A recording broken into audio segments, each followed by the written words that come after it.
This is the Business of Leadership Series Minute with your host, the best-selling author of Don't Buy a Duck and founder of MarketingStrategyHero.com, Derek Champagne.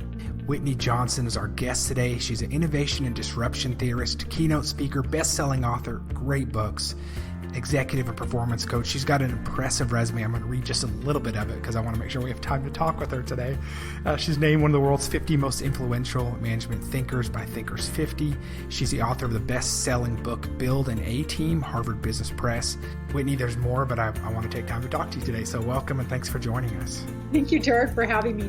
Take us back a little bit and just give us a quick overview about who you are. And you can start as far back as you want. We love our listeners to learn about who we're talking to. Yeah, absolutely. So probably relevant to this conversation, the most helpful would be is that I studied music in college and played piano. I had no real sense of what I wanted to be when I grew up. And I think sometimes that's helpful to know because we think that there's this wonderkind, everybody around us is a wonderkind who knows exactly what they want to do. And I'm one of those people that didn't study music in college, graduate, go to New York with my husband because he's getting his PhD. So I wasn't planning on going to New York. Like that wasn't my plan. And people would say to me, well, are you going to do music? And I was like, no, I actually don't want to do music. Like I did it, but then I'm done. And so I arrive in New York. I'm now 27 years old because I took a long time to graduate from college. And my husband's getting his PhD. And I'm like, okay, what am I going to do? I know we need to eat. So making money is a requirement here. And I just start looking for jobs.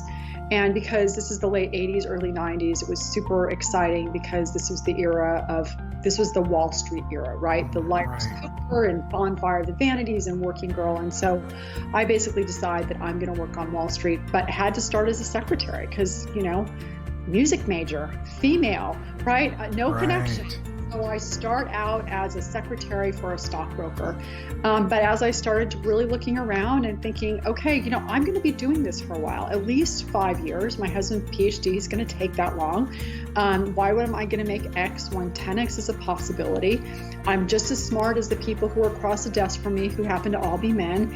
And I had this experience where they would, try to be opening accounts and they would say things to the prospects of like, throw down your pom-poms and get in the game. And I'm hearing that over and over and over again. And initially I'm a little bit offended because I'm a cheerleader, or I was a cheerleader in high school.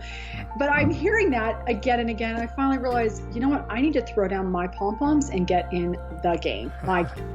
And so I started taking business courses at night. I take accounting, finance, economics, and I have a boss who gives me a break. And I'm able to move from secretary to investment banker. And for any of your listeners who know anything about financial services, that is a divide that does not get crossed. Right. But I was able to cross it.